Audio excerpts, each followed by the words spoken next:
তায়েফের বনু সাদ গোত্রের মহিলা ছিলেন এই হালিমাতুস সাদিয়া। হালিমাতুস সাদিয়া তাইনি তার নিজের ভাষায় বলেছেন, তায়েফের বনু সাদ গোত্র থেকে আমার বান্ধবীরা মক্কার উদ্দেশ্যে তারা রওনা হয়েছে দুধ শিশু তালাশ করার জন্য। আমার বান্ধবীদের উদ্দেশ্য ছিল তারা মক্কায় পৌঁছে গিয়ে মক্কার দুধ শিশুদেরকে তালাশ করে নিয়ে বাড়িতে এসে দুধ শিশুদেরকে দুধ পান করাবে। এরপরে দুধ শিশুদেরকে দুধ পান করানোর পরে তাদের পরিবার থেকে টাকা কড়ি পয়সা উপার্জন করবে। আল্লাহু আকবার পড়েন। হালিমাতুস সাদিয়া বলেন, আমি তায়েফের বনু সাদ গোত্র থেকে আমি আমার বান্ধবীদের সঙ্গে রওনা হয়ে গেলাম। হালিমাতুস সাদিয়া বলে, বান্ধবীদের সঙ্গে যখন আমি রওনা হয়ে গেলাম, আমি যেই বছরে আমি আমার বান্ধবীদের সঙ্গে রওনা হয়েছিলাম, হালিমাতুস সাদিয়া বলেছেন ওই বছরটা হলো দুর্ভিক্ষের সময়, ওই বছরটা হলো দুর্ভিক্ষের বছর। হালিমাতুস সাদিয়া বলে, ডান দিকে তাকালে অভাব দেখা যায়। আমি হালিমাতুস সাদিয়া যখন বাম দিকে তাকাই তখন অভাব দেখা যায়। আমি হালিমাতুস সাদিয়া যখন পিছনের দিকে তাকাই অভাব দেখা যায়। আমি হালিমাতুস সাদিয়া আবার সামনের দিকে তাকাই, কিন্তু অভাব আর অভাব দেখা যায়। আল্লাহু আকবার কোন। হালিমাতুস সাদিয়া বলে, আমি আমার স্বামীর কাছে ডাকলাম, স্বামীর কাছে বসলাম। আমি হালিমাতুস সাদিয়া স্বামীকে পরামর্শ নিতে চাইলাম এবং আমি আমার পরামর্শের কথা জানালাম।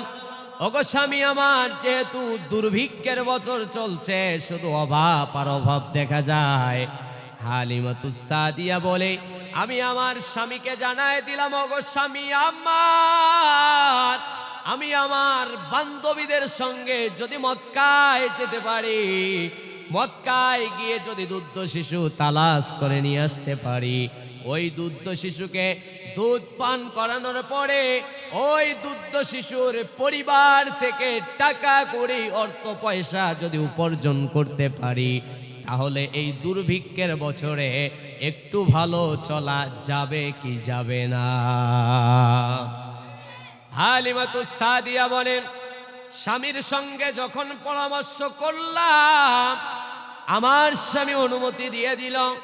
আমার স্বামীকে সঙ্গে করে নিয়ে আমার দুর্বল গাধাটাতে উঠে আমি মক্কার দিকে রওনা হলাম।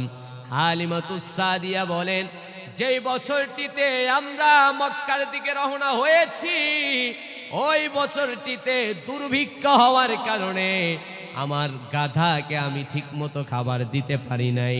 ঠিক মতো আমার গাধারে খাবার না দেওয়ার কারণে হালিমাতুস সাদিয়া বলেন, আমার গাধাটা অনেক দুর্বল হয়ে পড়ে গেছে।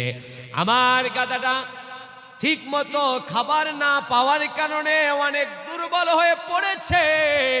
হালিমাতুস সাদিয়া বলেন, আমার বান্ধবীদের সঙ্গে রওনা হয়েছি, তাদের ঘোড়াগুলো মোটা তাজা শক্তিশালী হওয়ার কারণে আমার গাধাকে পিছনে ফেলে অনেক আগেই তারা মক্কার মধ্যে প্রবেশ করেছে। আল্লাহু আকবার পড়েন। হালিমাতুস সাদিয়া বলেন, আমার গাধাটা দুর্বল হওয়ার কারণে অনেক পরে আমি মক্কার মধ্যে পৌঁছিলাম। আমার আগে বান্ধবীরা মক্কায় পৌঁছানোর কারণে তারা সাম্রাজ্য পরিবার, ধনী পরিবারের ফ্যামিলির সন্তানদেরকে তারা তালাশ করে তারা সংরক্ষণ করে ফেলেছে। হালিমাতুস সাদিয়া বলেন, আমি যখন আমার স্বামীর সঙ্গে মক্কার মধ্যে পৌঁছালাম, ওই মক্কার দিকে তাকিয়ে দেখলাম কেবলমাত্র শুধুমাত্র একটি পরিবারের মধ্যে, কুরাইশ বংশের মধ্যে একটি মাত্র কেবলমাত্র ইতিম শিশু তালাশ করা বাকি আছে। হালিমাতুস সাদিয়া বলেন, আমি ওই কুরাইশ বংশের ইতিম শিশুটার পরিবারের সঙ্গে কথা বলার চেষ্টা করলাম। হালিমাতুস সাদিয়া বলে তার দাদার সাথে কথা বললাম। তার দাদা আব্দুল মুত্তালিব জানায়া দিল, শোনো শোনো, আমার নাতির বাবা হযরত আব্দুল্লাহ, আমার নাতি যখন তার মা আমেনার গর্ভে 6 মাস, তখন আমার আব্দুল্লাহ দুনিয়া থেকে বিদায় নিয়ে চলে গেছে। এই ইতিম শিশুটারে আমি দেখে মানুষ করতেছি। ঘরের মধ্যে যাও, ঘরের মধ্যে যাও, আর ঘরের মধ্যে যাওয়ার পর যদি শিশু মোহাম্মদ রে দেখার পর তোমার পছন্দ হয়ে যায়, বেশি টাকা করি অর্থ পয়সা দিতে পারবো না, এটা ভেবে যে আমার নাতিরে নিবা না, বিষয়টা এমন নয়। তুমি নিরাশ হও না, আমি যথেষ্ট টাকা পয়সা তোমারে দিয়ে দিব। আল্লাহু আকবার বলেন। হালিমাতুস সাদিয়া বলেন, ওই শিশু মোহাম্মদ রে দেখার জন্য যখন আমি ঘরের মধ্যে প্রবেশ করলাম, ঘরের মধ্যে প্রবেশ করে আমি দেখলাম, আহারে, আসমানের পূর্ণিমার চাঁদ যেন আমার সামনে অপেক্ষা করছে। আল্লাহু আকবার বলে। আমার ভাইরা, এরপরে হালিমাতুস সাদিয়া বললেন, ওই শিশু মোহাম্মদের মায়ের সঙ্গে আমি কথা বললাম। মায়ের সঙ্গে কথা বলার পরে শিশু মোহাম্মদ রে আমি একবার শিশু মোহাম্মদের দিকে একবার তাকাই। আমি হালিমাতুস সাদিয়া আবার আমার হাতের দিকে একবার তাকাই। কারণ কি? কারণ কি? দুর্ভিক্ষের বছর থাকার কারণে ঠিক মতো আমি খাইতে পারি নাই। ঠিক মতো না খাওয়ার কারণে আমার হাতের নলাগুলো শুকায় গিয়েছে। আমি চিন্তা করতেছি, আহারে, এত সুন্দর সুদর্শন সন্তান আমি এই হাতের দ্বারা কেমনে নিব, কেমনে নিব? হালিমাতুস সাদিয়া বলে, আমি ভাবতেছি। ভাবতে ভাবতে এক পর্যায়ে শিশু মোহাম্মদ রে আমি হালিমাতুস সাদিয়া কোলে নিয়েছি। আল্লাহু আকবার পড়ে। হালিমাতুস সাদিয়া বলেন, শিশু মোহাম্মদটারে যখন আমি কোলের মধ্যে নিলাম, ওই কোলের মধ্যে নেওয়ার পর স্বামীর সঙ্গে যখন দুর্বল গাধাটার মধ্যে আমরা উঠলাম, আহারে কি দৃশ্য আমি দেখতে পেলাম, অবাক করা দৃশ্য। হালিমাতুস সাদিয়া বলেন, আমার দুর্বল ঘোড়াটা, দুর্বল গাধাটাতে ওঠার কারণে শিশু মোহাম্মদ রে নিয়ে আমার দুর্বল ঘোড়াটা শক্তি ধারণ করে আমার বান্ধবীরা অনেক অনেক আগে রওনা হয়েছে।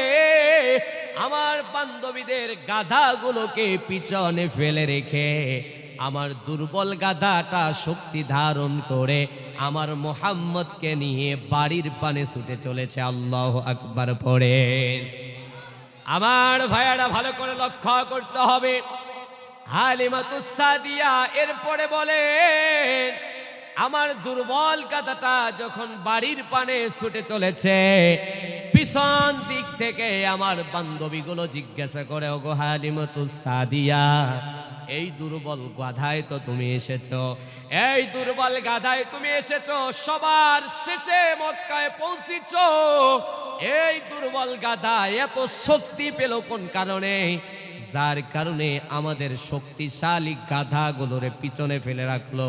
হালিমাতুস সাদিয়া জবাবে তাদেরকে জানায় দিয়েছেন, বান্ধবীরা শোনো, এই দুর্বল গাধার মধ্যে যখন আমার শিশু মোহাম্মদ রে, যাকে তোমরা দেখে অবহেলা করেছো, তোমরা এই মোহাম্মদের পরিবারে টাকা পয়সা কম দিবে বলে মোহাম্মদ রে নিতে চাও নাই। এই শিশু মোহাম্মদ রে নেওয়ার সঙ্গে সঙ্গে আমার মনে হয়েছে, আমার আল্লাহ, যে আল্লাহ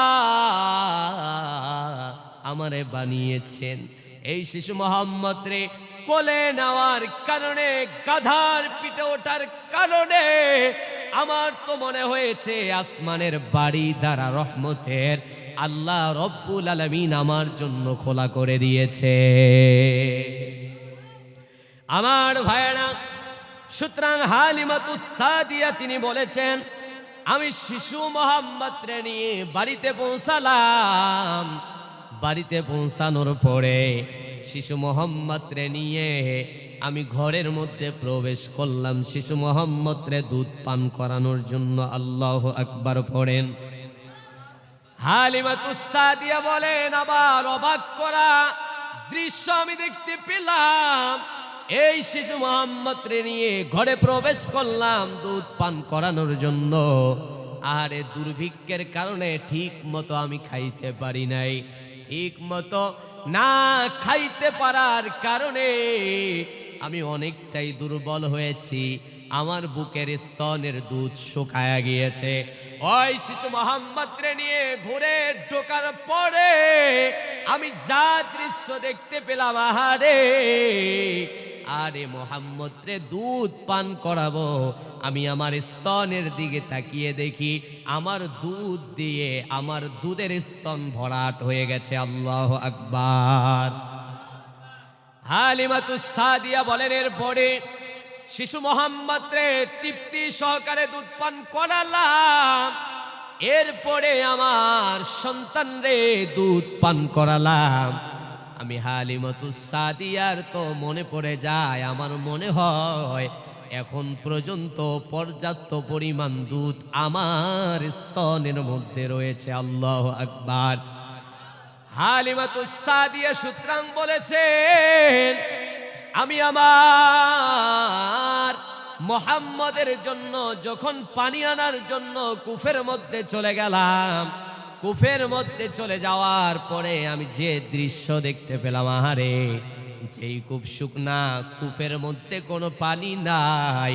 কূপের সামনে দাঁড়িয়ে হালিমাতুস সাদিয়া বলেন, আমি দেখতে পেলাম কূপটা যেন পানি দ্বারা ভরাট হয়ে আছে। আল্লাহু আকবার। হালিমাতুস সাদিয়া বলে, দুর্ভিক্ষের কারণে আমি আমার উটনিগুলোরে খাবার দিতে পারি নাই। আমি আমার উটনিগুলোর দুধের স্তনের দিকে তাকিয়ে দেখতেছি, আমার উটনিগুলোর দুধ যেন স্তনে পরিপূর্ণ হয়ে আছে। আল্লাহু আকবার। হালিমাতুস সাদিয়া বলেন, এরপরে আমি আমার খেজুরের গাছের দিকে তাকালাম। আমার খেজুরের গাছের দিকে তাকিয়ে দেখলাম আমার খেজুর, কোনো খেজুর নাই, শুকনা গাছ। ওই গাছের দিকে তাকিয়ে দেখলাম আমার খেজুর অজরে ফসল ধরেছে, খেজুর ধরেছে। আল্লাহু আকবার। হালিমাতুস সাদিয়া বলেছেন, এরপরে আমার মাঠের ফসলের মধ্যে কোনো ফলন নাই। আমি আমার মাঠের দিকে তাকালাম। হালিমাতুস সাদিয়া বলে, মাঠের মধ্যে তাকানোর পরে যে দৃশ্যটা দেখতে পেলাম, আমার ফলনের মাঠে ফসল বেড়ে চলেছে। আল্লাহু আকবার বলে। হালিমাতুস সাদিয়া বলেন, এত এত নিয়ামত আল্লাহ রাব্বুল আলামিন আমারে দিয়েছেন। ওই আল্লাহ রাব্বুল আলামিন এমনি এমনি করে আমারে নিয়ামত দেয় নাই। আমি বুঝতে পেলাম এই নিয়ামতের মূল উৎস হলো আমার মুহাম্মদ। আমরা পড়ি সাল্লাল্লাহু আলাইহি ওয়াসাল্লাম।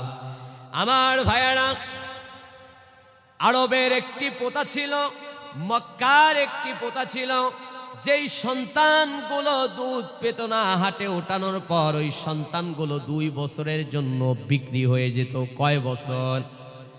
জোরে বলতে হবে, কয় বছর? হালিমাতুস সাদিয়া বলেন, দেখতে দেখতে আমার মুহাম্মদের 2 বছর পূর্ণ হয়ে গেল। 2 বছর পূর্ণ হয়ে যাওয়ার কারণে আমার মুহাম্মদ রে মক্কার সময় অনুযায়ী, নিয়ম অনুযায়ী মুহাম্মদ রে ফেরায় দিতে হবে। আমি হালিমাতুস সাদিয়া মুহাম্মদ রে ফেরত দিতে মন চায় না।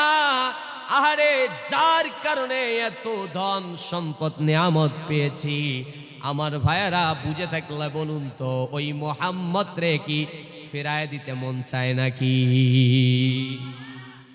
আমার ভাইয়ারা, এরপরে হালিমাতুস সাদিয়া বললেন, ওই শিশু মুহাম্মদ রে ফেরায় দিতে মন চায় না। আমার বান্ধবীগুলো যেই সমস্ত সন্তানগুলোরে নিয়ে এসেছে, ওই সন্তানগুলোরে তার পরিবারের কাছে ফেরত দিয়েছে। কিন্তু আমার হালিমাতুস সাদিয়া মুহাম্মদ রে ফেরত দিতে মন চায় না। আমি মুহাম্মদ রে ফেরত দিতেও চাই না, বুদ্ধি করলাম আমি মুহাম্মদের মায়ের কাছে গিয়ে বলবো আরো বিনিময় মুহাম্মদের কিছু সময় বাড়িয়ে নিব। আল্লাহু আকবার। হালিমাতুস সাদিয়া বলেন মুহাম্মদের বাসার উদ্দেশ্যে মুহাম্মদের মা হযরতে আমিনার সঙ্গে কথা বলার জন্য আমি মক্কার দিকে রওনা হলাম। আল্লাহু আকবার বলেন।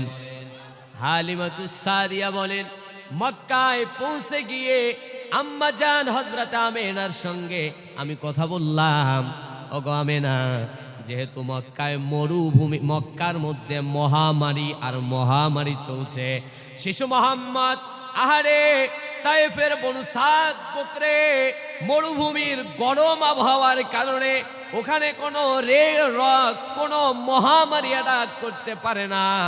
আমার মোহাম্মদ খুব ভালো আছে।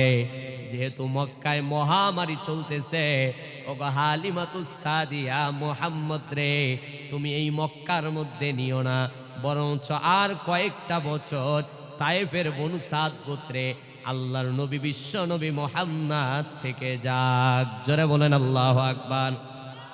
হালিমাতুস সাদিয়া তেনার একটা অভ্যাস ছিল বা তেনার অনুমান কায়দা ছিল যে যার জন্য এত মূল উৎসব পেলাম, যার জন্য উটনির বুকে দুধ পেলাম, যার কারণে কুফার মধ্যে আমি পেনে পেলাম, যার কারণে ফসলের মাঠে আমি ফলন পেলাম, যার কারণে আল্লাহ তাআলার এত রহমত বরকত আমি পাচ্ছি, ওই মুহাম্মদ রে ফেরায় দিতে মন চায়।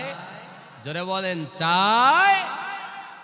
হালিমাতুস সাদিয়া বলেন আমার প্রস্তাবে শিশু মুহাম্মাদের মা হযরতে আমিনা রাজি হয়ে গেল। আমি বাড়ির মধ্যে চলে আসলাম, শিশু মুহাম্মদ রে লালন পালন করতে লাগলাম, দেখাশোনা করতে লাগলাম। এক পর্যায়ে শিশু মুহাম্মদের বয়স হয়ে গেল 4 অথবা 5 বছর। কত বছর? আম্মা জান, নবীজির আম্মা জান, নবীজির দুধমা হালিমাতুস সাদিয়া বলেন ওই 4-5 বছরে শিশু মুহাম্মদ তার দুধ ভাইদের সঙ্গে মাঠে চলেছেন খেলা করার জন্য। আল্লাহর নবীর তখন ওই মাঠে যাওয়ার সঙ্গে সঙ্গে আল্লাহর নবীর সর্বপ্রথম ওপেন হার্ট সার্জারি হয়েছে, যাকে আরবিতে বলা হয় সাক্ষী সাদর সিনাচাক। আল্লাহু আকবার পড়েন জোরে। পিছনের ভাইয়ের আওয়াজ দেন আর জোরে বলেন আল্লাহু আকবার। আল্লাহর নবী বিশ্ব নবীর সর্বপ্রথম ওপেন হার্ট সার্জারি হয়েছে। এই হাদিসটি বর্ণনা করেছেন হযরত আনাস ইবনে মালিক রাদিয়াল্লাহু তাআলা আনহু।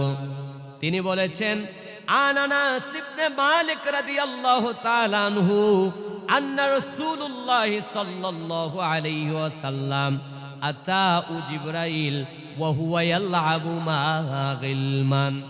হযরত আনাস বলেছেন আল্লাহর নবী বিশ্ব নবীর বয়স যখন 14 বছর, আল্লাহর নবী বিশ্ব নবীর তখন তার বালকদের সঙ্গে এবং তার বান্ধব বন্ধুদের সঙ্গে দুধ ভাইদের সঙ্গে মাঠের মধ্যে খেলা করছেন। আমি জিবরাইল আলাইহিস সালাতু ওয়াস সালাম নবীজি সাল্লাল্লাহু আলাইহি ওয়াসাল্লামের কাছে গেলাম। অতঃপর আমি জিবরাইল ফাআখাযাহু ফাসরাহু ফাশাখা আনহুল কলব। জোরে বলতে হবে আল্লাহু আকবার। জিবরাইল বলেন নবীকে ধরলাম, এরপরে ওই মাঠের মধ্যে নবীজিকে আমি শোয়া দিলাম। সুতরাং আমার ভাইয়ারা, নবীজিকে জিবরাইল শোয়া দিয়েছে বিষয়টা এমন নয়। অতঃপর নবীকে শোয়া দেওয়ার পরে আমি জিবরাইল ফাস্তাখরাজাল কলব, অতঃপর নবীজির কলবটা ছিঁড়ে ফেললাম। আল্লাহু আকবার বলেন। আমি জিবরাইল নবীজি সাল্লাল্লাহু আলাইহি ওয়াসাল্লামের কলবটা ছিঁড়ে ফেললাম, বুকটা ছিঁড়ে ফেললাম। অতঃপর সেখান থেকে নবীজির কলব বাহির করলাম, হৃদয়টা বাহির করলাম। আল্লাহর নবী জিবরাইল আলাইহিস সালাতু ওয়াস সালাম বলতে লাগলেন ফাস্তাখরাজা মিনহু আলাক। এরপরে নবীজির কলব থেকে নবীজির বুক চিরার পর ওই কলফ থেকে ভিতর থেকে একটি সুন্দর একটি গোস্তের মাংসর টুকরো বাহির করলাম। এরপর জিব্রাইল নবীকে ডাক দেয়া বলে, ওগো নবীজি, টেনশন করবেন না, চিন্তা করবেন না, যেই মাংসর টুকরাটি আমি জিব্রাইল বাহির করেছি, ওগো নবীজি, এটা আল্লাহ পাক রব্বুল আলামিনের হুকুম ছিল। আল্লাহু আকবার বলেন। আল্লাহর নবীকে জিব্রাইল আলাইহিস সালাতু ওয়াস সালাম জানায় দেয়, ওগো নবীজি, যেই মাংসর টুকরাটি আমি আপনার কাছ থেকে বাহির করেছি, ফাকালা হাদা হাজ্জুশ শাইতানু মিন, ওগো নবীজি, আপনি কি জানেন নাকি এই মাংসর টুকরাটির কারণে মানুষ শয়তানি করে? কি করে? মানুষকে যে শয়তানি করায়, এই মাংসর টুকরাটির কারণে মানুষকে শয়তানি করায়। ওগো নবীজি, আল্লাহ তাআলা আমারে হুকুম করেছেন, আল্লাহ তাআলা আমারে পারমিশন দিয়েছেন, আল্লাহ তাআলা আমারে আদেশ করেছেন, এই কারণে আপনার ভিতর থেকে মাংসর টুকরাটি আমি বাহির করেছি। এরপর জিব্রাইল বলেন, মাংসর টুকরাটি বাহির করার পর আমি স্বর্ণের একটি পাত্রের মধ্যে রেখে দিয়েছি। অতঃপর আল্লাহ রব্বুল আলামিনের হুকুমে সুম্মা গজালাহু ফি তাসলিম মিন জাহাবিন বিমাই জমজম। আল্লাহু আকবার বলেন। অতঃপর ওই পাতিল থেকে আমি নবীজির ওই গোস্ত টুকরাটি হাতে নিলাম। আল্লাহ রব্বুল আলামিনের আদেশে আমি জিব্রাইল জমজমের পানি দ্বারা ওই মাংসটুকু ধৌত করলাম। আল্লাহু আকবার। আমার ভাইয়ারা, জিব্রাইল বলছেন, অতঃপর সুম্মা আদাহু ফি মাকানিন, ধৌত করার পর যেই স্থানে নবীর ওই গোস্তর মাংসর টুকরাটি ছিল, আবার পুরো নয়, ওই স্থানের মধ্যে রেখে দিয়েছি। সুবহানাল্লাহ পড়ে। জিব্রাইল আলাইহিস সালাতু ওয়াস সালাম বলেছেন, এরপরে আমি জিব্রাইল আলাইহিস সালাতু ওয়াস সালাম নবীজির পক্ষটারে জোড়া লাগালাম, নবীজির বুকটারে জোড়া লাগালাম। মাঠের মধ্যে যেই সমস্ত ছেলেরা খেলা করত, মনে আছে আপনাদের? মাঠের মধ্যে নবীজির দুধ ভাই সহ যেই সমস্ত সন্তানেরা খেলা করেছে, ওই সন্তানগুলো এই দৃশ্যগুলো দেখার পর তারা ভয় পেয়ে গিয়েছে। আরে মোহাম্মদ রে, কে যেন এসে মোহাম্মদের বুক ছিঁড়ে মোহাম্মদ রে মেরে ফেলেছে।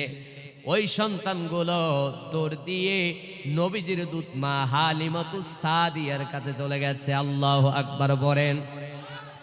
ওই সন্তানগুলো হালিমাতুস সাদিয়ার কাছে যাওয়ার পর হালিমাতুস সাদিয়ারে ডাক দেয়া বলে, ওগো হালিমাতুস সাদিয়া, মাঠের মধ্যে মোহাম্মদ সহ খেলা করছিলাম, এন্টিমেন্ট সময় মাঠের মধ্যে কে যেন এসেছে, শিশু মোহাম্মদ রে ধরেছে।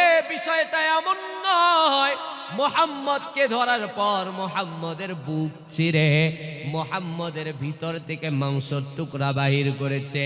ওই শিশুগুলো হালিমাতুস সাদিয়া বলতে লাগলেন, আমাদের তো মনে হয় শিশু মোহাম্মদ রে ওই লোকটা মেরে ফেলেছে। আমার ভাইয়েরা, হালিমাতুস সাদিয়া মনে মনে ভাবলেন, আহারে, আমার যদি নিজের সন্তানের কিছু হয়ে যায় তাহলে কেউ আমার কাছে জবাব চাবে নাকি? ওই শিশু মোহাম্মদ রে আমি নিয়ে এসেছি 2 বছরের জন্য। 2 বছরের পর আরো সময় বায়ার করে নিয়েছি, 4 থেকে 5 বছর হয়ে গেল। হালিমাতুস সাদিয়া বলে, আমি আর ঠিক থাকতে পারলাম না, দৌড় দিয়ে মাঠের মধ্যে চলে গেলাম।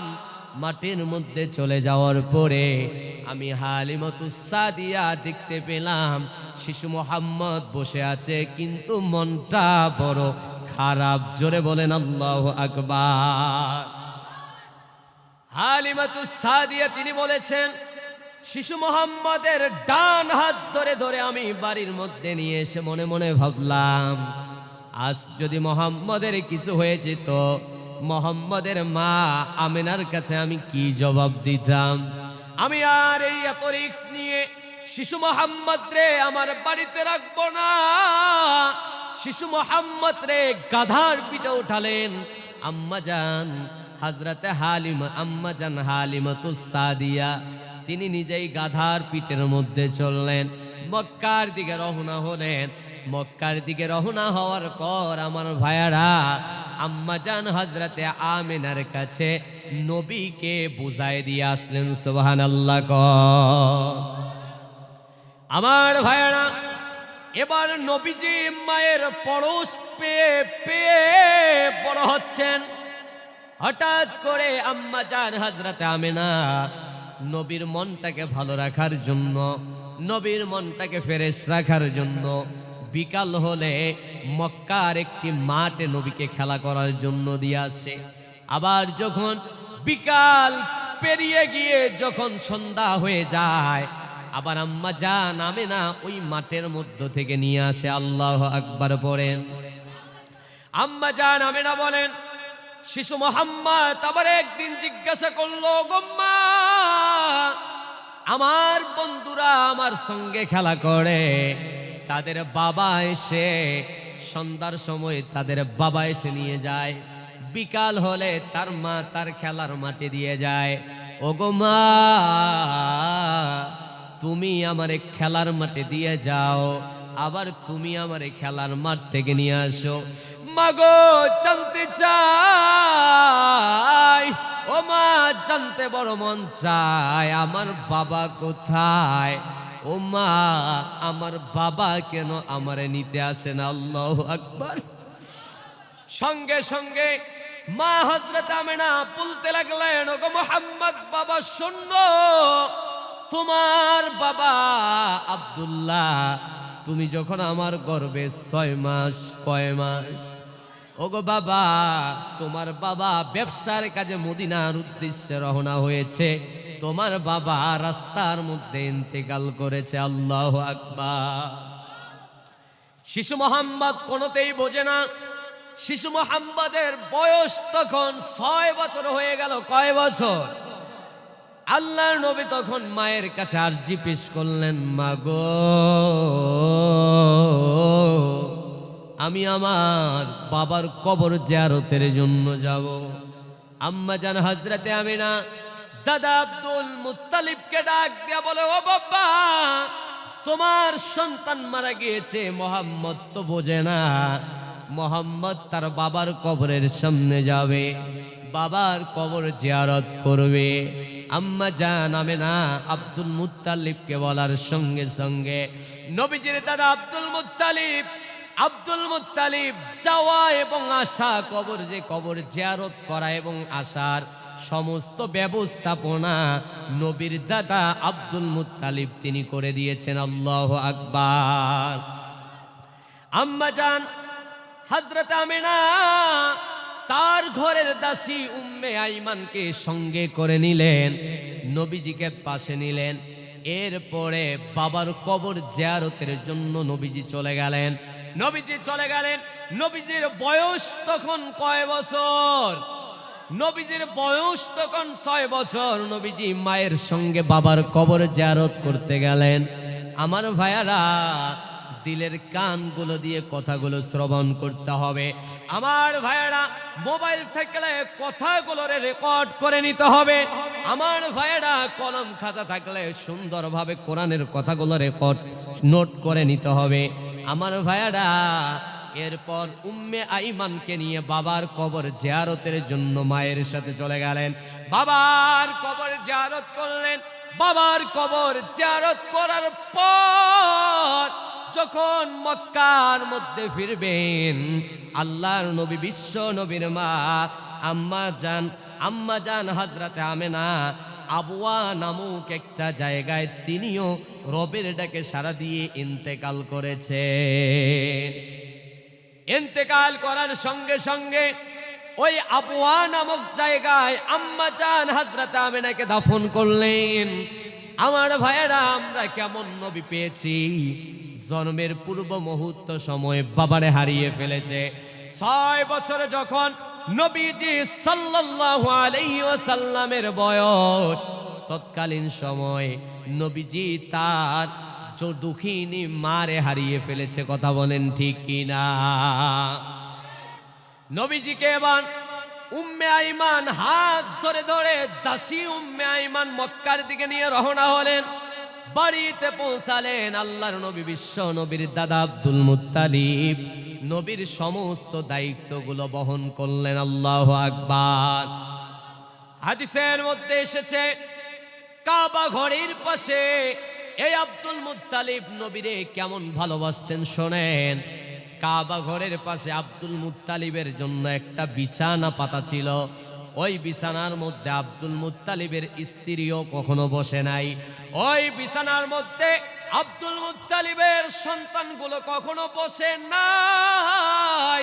কিন্তু আল্লাহ রাসূলকে বড় আদর করে আর ভালোবেসে দাদা আব্দুল মুত্তালিব ওই বিছানার মধ্যে বসায় দিতেন। আমার ভাইয়েরা, ওই বিছানার মধ্যে সুতরাং নবীরে বসায় দিতেন বিষয়টা এমন নয়। আমার ভাইয়েরা, দাদা নবীরে ওই বিছানার মধ্যে শোয়া দিয়ে আল্লাহ রাসূলের শরীরে হাত দিয়ে দিয়ে মাথার চুল টেনে টেনে দিয়ে দিয়ে আল্লাহ রাসূলকে আব্দুল মুত্তালিব ঘুম পাড়ায়া দিতেন। আল্লাহু আকবার। আমার ভাইয়ারা, দাদার পরশ পাওয়ার পর আল্লাহর নবী বিশ্ব নবী বড় হচ্ছেন। আহারে, নবীর বয়স যখন 8 বছর হয়ে গেল, হাত তুলে বলুন তো কয় বছর হয়ে গেল? নবীর বয়স যখন 8 বছর হয়ে গেল, এন্টিমেন্ট সময় নবীজি সাল্লাল্লাহু আলাইহি ওয়াসাল্লামের দাদা আব্দুল মুত্তালিব আল্লাহ রব্বুল আলামিনের ডাকে সাড়া দিয়ে তিনিও দুনিয়া থেকে বিদায় নিয়ে চলে গেল। আহারে, কেমন নবী আমরা পেয়েছি দেখেন না ভাই। নবীর জন্ম পূর্ব মুহূর্ত সময় নবী তার বাবারে হারিয়ে ফেললো। 6 বছরে আল্লাহর নবী বাবার কবর দেখতে পেয়ে তার মারে হারিয়ে ফেলেছে। এরপরে দাদার পরশ পেয়ে আমার নবীজি বড় হচ্ছেন। 8 বছর যখন নবীজির বয়স হয়ে গেল, তখন নবীজি সাল্লাল্লাহু আলাইহি ওয়াসাল্লাম তার দাদাকে হারিয়ে ফেলেছেন। এরপরে 8 বছর বয়সে আল্লাহ রাসূলের দায়িত্ব নিয়েছেন আল্লাহ রাসূলের সম্মানিত চাচা আবু তালেব। আল্লাহু আকবার পড়ে।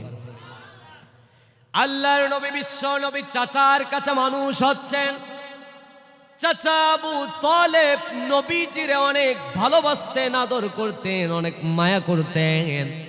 হাদিসের মধ্যে এসেছে চাচা আবু তালেব তেমন কোনো বড় লোক ছিলেন না, তার ধন সম্পদ তেমন কোনো ছিল না, কিন্তু তার ব্যবসা বাণিজ্য ছিল ছোট মোটো। কিন্তু রাসূল তার ঘরে আসার কারণে, রাসূলের দায়িত্ব নেওয়ার কারণে আমার ভাইয়ারা, আবু তালেবকে যিনি রহমত আর বরকতের দরজা বাড়িধারা যিনি খোলা করে দিয়েছেন নবীর কারণে, তিনি কে? আমার ভাইয়ারা, আবু তালেবের কাছে বড় হচ্ছেন। কারণ কি আমার ভাইয়ারা, আবু তালেব ব্যবসা বাণিজ্য করতেন। আমার ভাইয়ারা, আবু তালেব তেমন ব্যবসা বাণিজ্য তার ছিল না, কিন্তু আবু তালেব বাবা এবং বাবার আদর পেলেন না, মায়ের আদর 6 বছর পর্যন্ত পেলেন, দাদার আদর 8 বছর পর্যন্ত পারলেন। এরপরে নবীজি সাল্লাল্লাহু আলাইহি ওয়াসাল্লাম তার চাচার কাছে মানুষ হতে লাগলেন। আমার ভাইয়ারা, হাদিসের মধ্যে এসেছে আমার নবী আবু তালেবের ঘরের মধ্যে আসার কারণে আল্লাহ রব্বুল আলামিন বাড়ি দ্বারা রহমতের দরজা আবু তালেবের জন্য খোলা করেছে। আল্লাহু আকবার। কারণ কি ভাইয়ারা, এই জন্য তো আমার আল্লাহ বলেছে ওয়ামা আরসালনাকা ইল্লা রাহমাতাল লিল আলামিন। ওগো নবীজি, আমি নিশ্চয় আল্লাহ রব্বুল আলামিন সারা বিশ্বের মানুষের জন্য নবীজি, আমি আল্লাহ রব্বুল আলামিন আপনাকে রহমত স্বরূপ দুনিয়ার জমিনে পাঠায় দিয়েছি। পড়েন আল্লাহু আকবার। আমার ভাইয়ারা, আমার নবীজি কেমন রহমত ছিলেন। আমার নবীজি সমগ্র উম্মতের জন্য কত বড় নেয়ামত ছিলেন। একটা ঘটনা আপনাদের সম্মুখে শোনাতে চাই। শুনতে চান আপনারা? জোরে বলতে হবে, আমার নবী কেমন রহমত, ঘটনা শুনবেন আপনারা। আমার নবীজি যখন প্রাপ্ত বয়স হয়ে গেল, চারদিকে কাফের বেঈমানেরা আমার নবীকে যখন আক্রমণ করার জন্য যখন তারা মেতে উঠল, আল্লাহ পাক জানায় দিয়েছেন, নবীজি আপনাকে মক্কা থেকে আবু বকরকে সঙ্গে নিয়ে আপনাকে হিজরত করে মদিনায় যাইতে হবে। কার কথা? জোরে বলতে হবে, কার হুকুম? আবার নবীজি আবু বকরকে নিয়ে যাচ্ছেন। আবু বকর বলেছেন, আমি যখন আমার রাসূলের সঙ্গে পাহাড়ি রাস্তা দিয়ে হেঁটে হেঁটে যাচ্ছিলাম, পাহাড়ি রাস্তা দিয়ে হেঁটে হেঁটে যাওয়ার কারণে আমার তাকিয়ে দেখেছি অনেক পাথর রাস্তার মধ্যে দেখা যায়। ওই পাথরগুলো পাড়া দিয়ে হেঁটে হেঁটে সামনের পথ অতিক্রম করা লেগেছে। হালিমাতুস সাদিয়া তিনি হযরতে আবু বকর সিদ্দিক আকবর রাদিয়াল্লাহু তাআলা আনহু বলেছেন, আমি আমার নবীজি কেমন রহমত ছিল, আমার নবীকে নিয়ে যখন পা পা হেঁটে হেঁটে যখন সামনের পথ অতিক্রম করতেছিলাম, আমি আবু বকর তাকিয়ে দেখেছিলাম এক পর্যায়ে রাসূলুল্লাহ ক্লান্ত হয়ে পড়ে গেছে। আবু বকর ডাক দিলাম, ওগো নবীজি। আল্লাহু আকবার।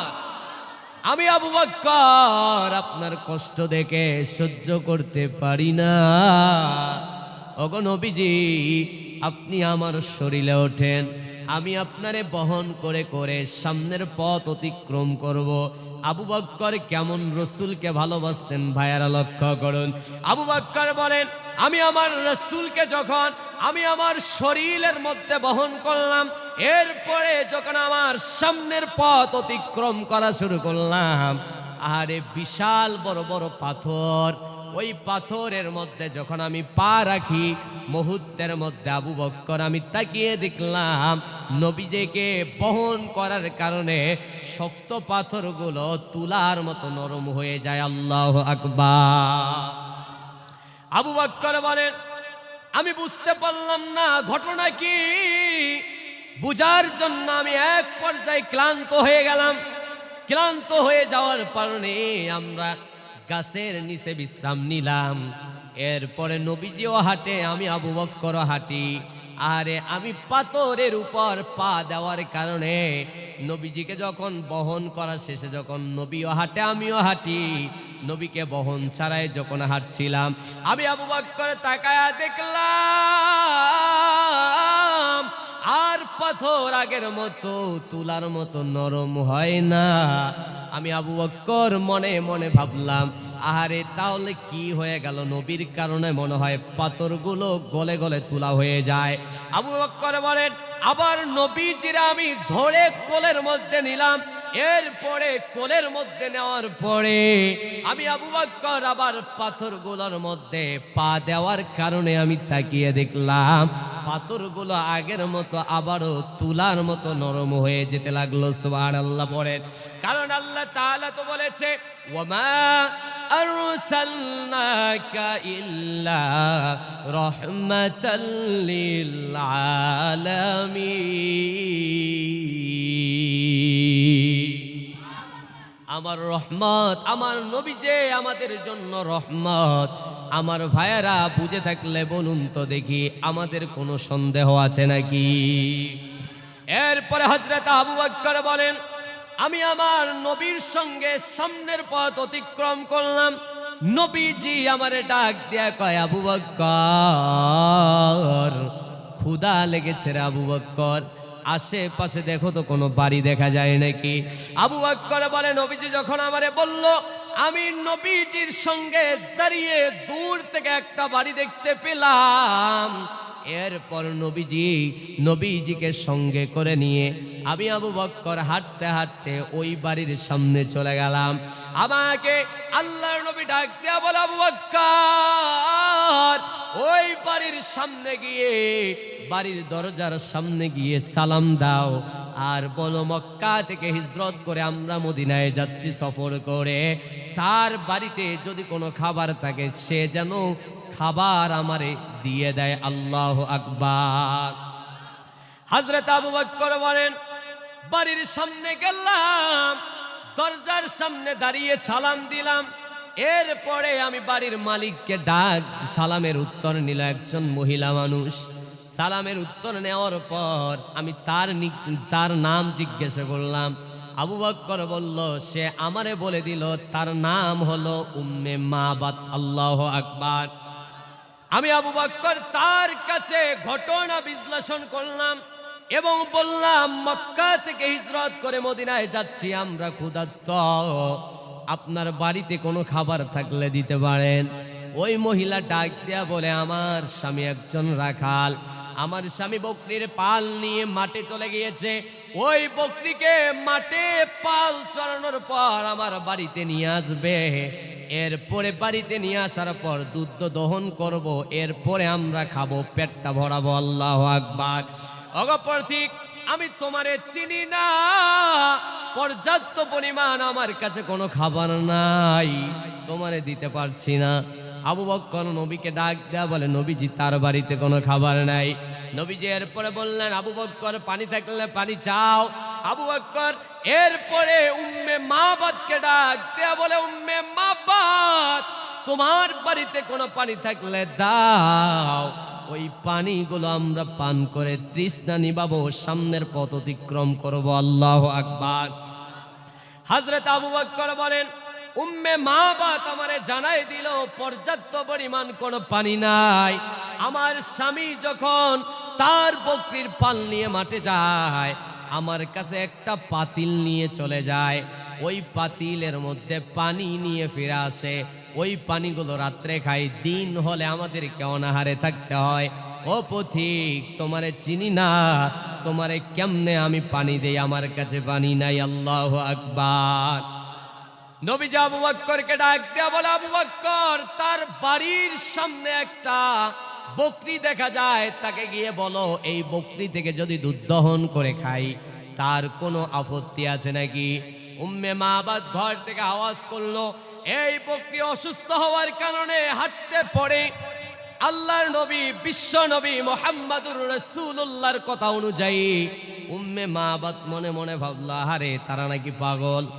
আরে প্রতিবন্ধী ছাগল চলতে পারে না, হাঁটতে পারে না, শরীরের মধ্যে কোনো শক্তি নাই, ওই শক্তি নাই, ওই অসুস্থ শরীর এবং অস্বস্তি বকরিটা কেমনে করে দুধ দিবে? হ্যাঁ, এই ভাই সুন্দর করে কথাগুলো শ্রবণ করেন।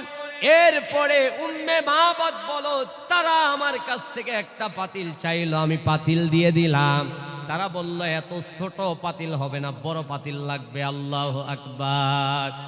ওই বিশ্বনবী, আমি দরজার ফাঁক দিয়ে দেখলাম ওই বিশ্বনবী প্রতিবন্ধী ছাগলটারে ধরলেন, বকরিটারে ধরে আমার রাসূল যখন তার বুকের স্তনে হাত দিলেন, দুধের স্তনে হাত দিলেন, মুহূর্তের মধ্যে আমি দেখতে পেলাম অসুস্থ বকরিটা দুধ যেন দেওয়া শুরু করেছে। আল্লাহু আকবার। কারণ কি ভাইরা, আমার নবী হলো আম্মা আরসাল নাকা ইল্লা রাহমাতাল লিল আলামিন। আমার নবী যে সারা বিশ্বের মুসলিম উম্মাদের জন্য রহমত, নিয়ামত, এতে কোনো সন্দেহ আছে নাকি? উম্মে মাবাত বলেন, ওই অসুস্থ বকরিটা দুধ দিতে লাগলো। এরপরে আমি দেখলাম আল্লাহর নবী ফুটফুটা চেহারার অধিকারী ওই মানুষটি আবার আবু বকরকে ডাক দিয়ে বলছে, আবু বকর, এবার দুধ তুমি সর্বপ্রথম পান করো। আল্লাহু আকবার। আবু বকর সর্বপ্রথম দুধ পান করলেন। এরপরে নবীজি সাল্লাল্লাহু আলাইহি ওয়াসাল্লাম দুধ পান করলেন। আমার ভাইয়ারা, উম্মে মাবাত বলে, আমি দরজার ছিদ্র দিয়ে দেখলাম, আহারে ওই মানুষটা যতক্ষণ আমার বাড়ির সামনে দাঁড়িয়ে, আমার বাড়িতে যেন সুঘ্রাণ শুরু হয়ে গেছে। আল্লাহু আকবার। আমি উম্মে মাবাত দেখলাম আর অবাক হয়ে গেলাম। আহারে, আবু বকর দুধ পান করলো, সুন্দর অধিকারীর যুবকটা দুধ পান করলো। দুধ পান করার পরে আমি আবু বকর তাকিয়ে দেখলাম ন্যূনতম দুধ আহারে ওই পাতিল থেকে কমে যায় নাই। উম্মে মাবাত বলেন, আমার স্বামী ওই দিকে তাকিয়ে দেখলাম যুবকগুলো দুধের পাতিল আমারে দিল, দেওয়ার পর বলল তুমি পান করবা, তোমার স্বামী আসলে পান করাতে দিবা। এরপর দেখি যুবকগুলো সামনের রাস্তা দিয়ে অতিক্রম করে যায়। কিছুক্ষণ পরে আমার স্বামী চলে আসে। স্বামী চলে আসার পরে আমার জিজ্ঞাসা করে, উম্মে মাহবাত, বাড়ি এত সুঘ্রাণ কেন, সুঘ্রাণ কেন? এত দামি পারফিউম তুমি কোথায় পেয়েছো? এত দামি সেন্ট তুমি কোথায় পেয়েছো? উম্মে মাহবাত বলল, উম্মে মাহবাত বলে, এত সুন্দর যুবক একটি মানুষ এসেছে, ওই রকম যুবক চেহারার মানুষ আল্লাহর আসমানের নিচে জমিনের উপরে আর আমি একটাও দেখি নাই। উম্মে মাহবাত বলে, অসুস্থ বকরির থেকে তারা আমার কাছে খাবার চেয়েছে, খাবার দিতে পারি নাই, পানি চেয়েছে, পানি দিতে পারি নাই। অসুস্থ বকরি থেকে দুধ দহন করে তারা খেয়ে গিয়েছে, এই যে দুধ, এই দুধ আপনাকে পান করতে বলেছে। সঙ্গে সঙ্গে ওই রাখাল ডাক দিয়া বলে, ও উম্মে মাহবাত, ঘর ছেড়ে দিয়েছি, বাড়ি ছেড়ে দিয়েছি, আমি আসমানি কিতাবের মধ্যে পড়েছি এই রাস্তা দিয়ে শিশু মুহাম্মদ হেঁটে হেঁটে মক্কা থেকে হিজরত করে মদিনায় যাবে, এই কারণে আমি এখানে তাকে দেখার জন্য বাড়ি ঘর করেছি। আমার কি কপাল খারাপ, ওই নবীরে আমি দেখতে পেলাম না। তোমার কি খুশনসিব, তুমি ওই নবীরে দেখতে পেয়েছো। আল্লাহু আকবার। এরপরে উম্মে মাহবাত বলে, আমার স্বামী আমাকে বলল, কোন রাস্তা দিয়ে ওই নবীজি গিয়েছে বলো বলো। আমি রাস্তা দেখে দিলাম, তিনিও রাস্তা দিয়ে হেঁটে যাচ্ছেন। আমার স্বামী পরবর্তীতে নবীর সঙ্গে সাক্ষাৎ তার হয় নাই। সে চিৎকার করে করে আমাদের ডাক দিয়া বলে, উম্মে মাহবাত, আরে ওই নবীরে না দেখতে পাই, নবীর সঙ্গে আমার সাক্ষাৎ হয় নাই, কিন্তু যত দূর রাস্তা আমি অতিক্রম করেছি ওই নবীর সুঘ্রাণ ততাদির পর্যন্ত রাস্তায় পেয়েছি। আল্লাহু আকবার। রহমাতাল লিল আলামিন নবী, কোরআনে প্রমাণ, উম্মত বিনে কে বুঝিবে আমার দিনের নবীর শান। মারহাবা কোন নবী আমার মদিনারি বুলবুল, আমার আল্লাহ ভালোবেসে নামটি রাখলেন মুহাম্মদ রাসূল। আল্লাহু আকবার। ওই নবীকে ভুল বুঝিলে থাকবে না ঈমান, উম্মত বিনে কে বুঝিবে আমার দিনের নবীর শান, আশিক বিনে কে বুঝিবে আমার দিনের নবীর শান। আমার সাথে পড়েন, রহমাতাল লিল আলামিন নবী, হাদিসে প্রমাণ, উম্মত বিনে কে বুঝিবে আমার দিনের নবীর শান। নবীর গোলাম হওয়ার দরকার আছে কি আছে না? নবীর আশিক হওয়ার দরকার আছে কি আছে না?